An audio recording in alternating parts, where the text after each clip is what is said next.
the archaeological discovery process always lends itself to just, exceptional educational opportunities to talk about kind of radar and radar waves and sonar and that sort of stuff, and its application in archaeology and even its application in daily life, because ground penetrating radar is used to find utilities and foundations and all sorts of stuff. The ground penetrating radar is a radar machine that shoots energy waves into the ground, and then they bounce back based on, kind of what they're going up against. We apply it to help us kind of get to the next step of, okay, what are the best places for us to conduct excavation? So we minimize damage, or we minimize that destruction. So it's a useful tool for archaeologists in that way.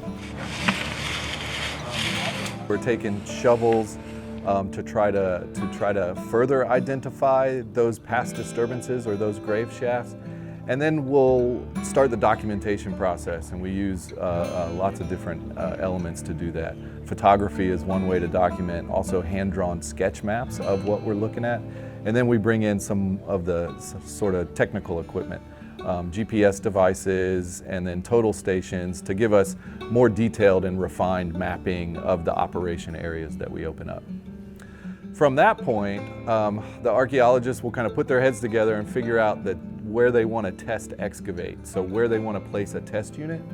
Part of the objectives, not just to kind of find the boundaries or the extent of the cemetery, but also is determine what's the likelihood that everything we're seeing in the ground is an intact burial, and what's the likelihood that some of these are probably the results, some of these grave shafts or these disturbances are the results of that relocation process.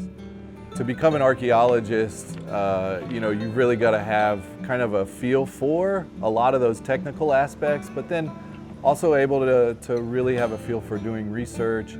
What's great about archaeology is connecting that to the community today. And providing these services to answer questions like this. There was a graveyard out here. Is it still here? Where is it located?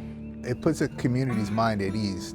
They, instead of hearing the stories, now they have concrete information of either, yes, there are bodies still here, or no, they're not.